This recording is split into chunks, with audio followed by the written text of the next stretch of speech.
Hello students, today we are going to see about airborne diseases. When we talk about airborne diseases, the harmful gases and the harmful gases like carbon dioxide, nitrous oxide and chlorofluorocarbons that are present in our atmosphere may cause various kinds of diseases. Apart from that, we are going to learn about how the airborne diseases are spread and what will be the causative agents regarding it.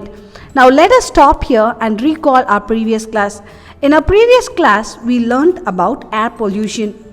Based on that, we also discussed of what are the causes of it and the effects as well as the prevention. When we talk about the causes may vary in different types.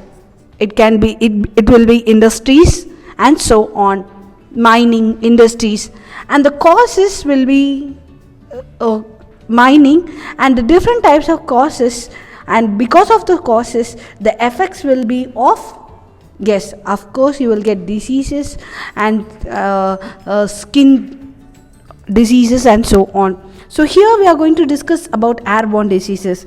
Before that, let me tell you the two major microorganisms that causing these diseases is based on bacteria and virus.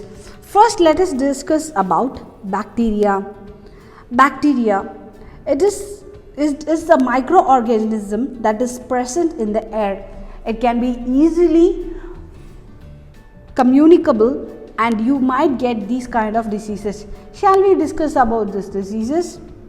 The first that we are going to discuss is diphtheria. It is caused by Corynebacterium diphtheria. So this is the causative agent for it.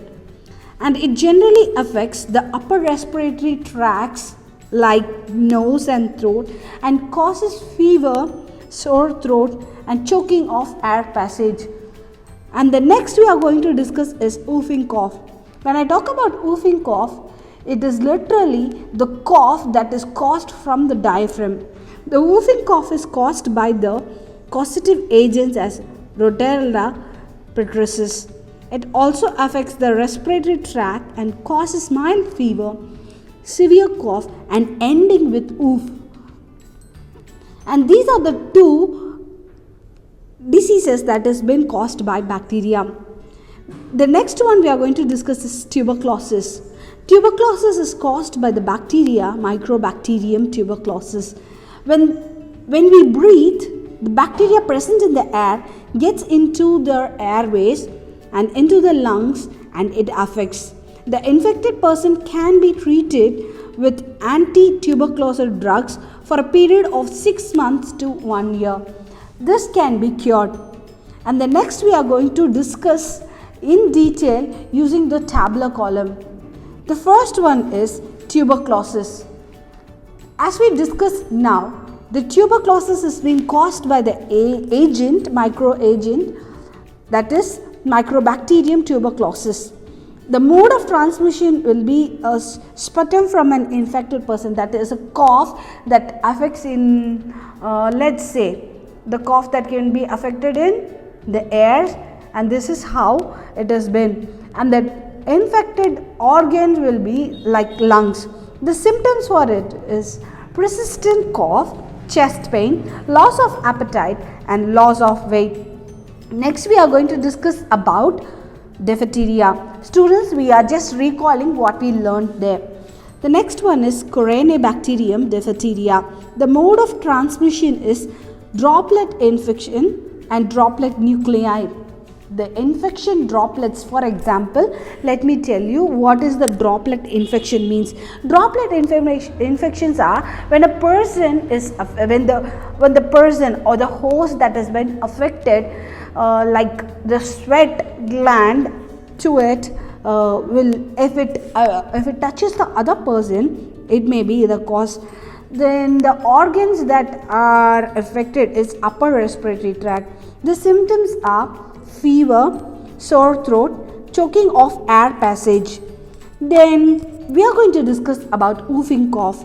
The whooping cough is by the causative agent Rotella pertussis. The mode of transmission is droplet inflammation that we previously discussed, no, diphtheria, that are droplet infection and direct contact. So the organ that is affected here is respiratory tract. The symptoms are mild fever, severe coughing, and the cough that can be ended with a oof. Okay, so the next one is we are going to discuss the diseases caused by virus. Students, from the starting we discussed how and what are the two microorganisms that are been affected. The first one was bacteria and the next one is virus. Common cold is very commonly seen nowadays by everyone, and it has been affected to each and every person. The common cold is an infectious disease with the symptoms like the upper respiratory tract and the nose, sore throat, and etc. The symptoms of it is cough and painful throat, running nose, and sometimes fever. Though many viruses can cause this, it is generally caused by rhinovirus. Next one we are going to talk about is influenza virus. Students, have you seen the movie I? In the movie, the influenza virus has been widely talked. This is one kind of influenza virus. It is commonly found during the childhood. It can caused by the virus myxovirus, and the result is in inflammation of nasal mucosa and pharynx. It is also known as flu. The next one we are going to talk about is mumps. Students, nowadays you have the MMR vaccine that is available in child health care center by the government. When you add up the MMR is nothing but the prevention vaccination for mumps, measles, and so on. So here we are going to discuss about mumps. It is caused by the myxovirus parodiasis, and it affects the upper respiratory tract. Some of the common symptoms of the mumps include fever, headache, sore throat, and the swelling of thyroid glands. So that happens when your jaw, the jaw will be swollen up with a big. So that is how the mumps is you can identify by the physical appearance.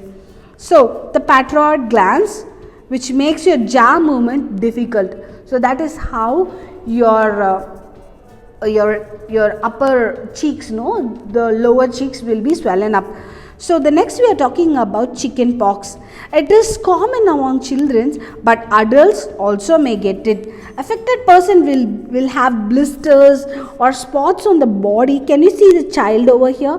Can you see small blisters? Yes, and the face with along with your body, and totally your entire body will be covered with blisters along with fever. Those blisters with fluid will drain, but sometimes it leaves the scar.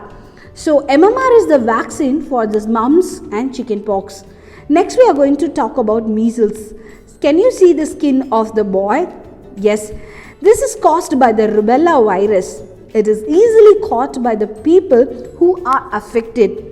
Symptoms of the measles include in small rashes in the skin, coughing, sneezing, redness in the eye, pneumonia, and bronchitis.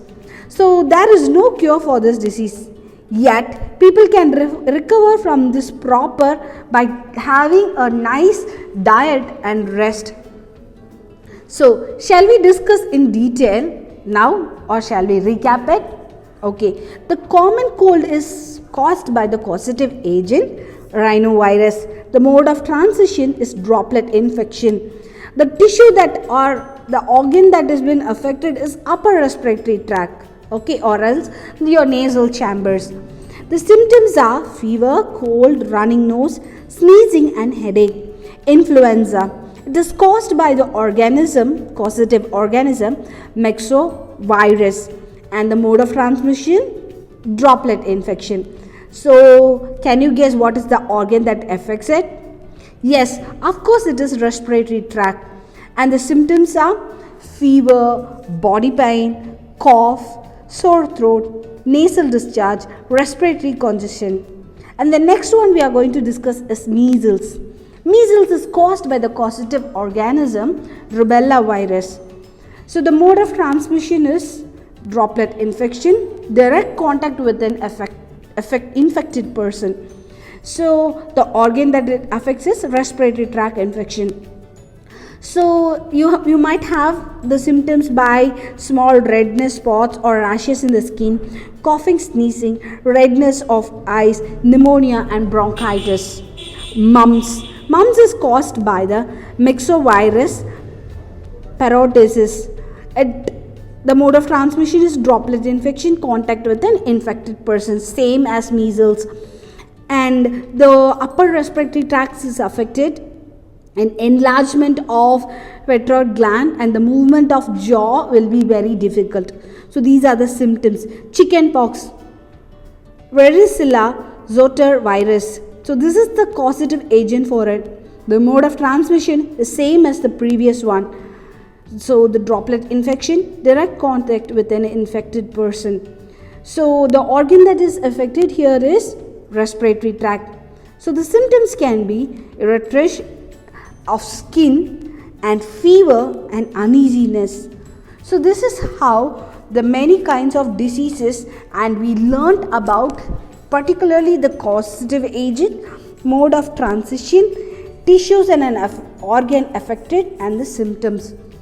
Okay students, so we all know these kinds of diseases prevail among us. But what can we do to prevent? Now let us take the prevention method. Prevention is better than cure. This is the slogan that have been talked widely. Airborne diseases can be prevented if we take certain measures like maintaining personal hygiene, keep the patient in a complete isolation, likewise what we are doing for COVID, and cover the nose and mouth when sneezing or coughing, and use tissues, not the kerchief, and avoid touching the face or other people with unwashed hands. Wash your hands thoroughly. Timely vaccination can prevent the diseases. So you have to insist your parents that you are taken in a vaccinated way. So you all know that you can ask your parents for the guide that the vaccination that you have taken upon. Now prevention is better than cure. Students, we know that these two microorganisms affects us. One is bacteria and another one is virus. So let us prevent and let us be safe. As you all know, COVID slogan states as stay home, stay safe. Likewise, we have to prevent us from other diseases. So thank you students, and let us learn more by the videos.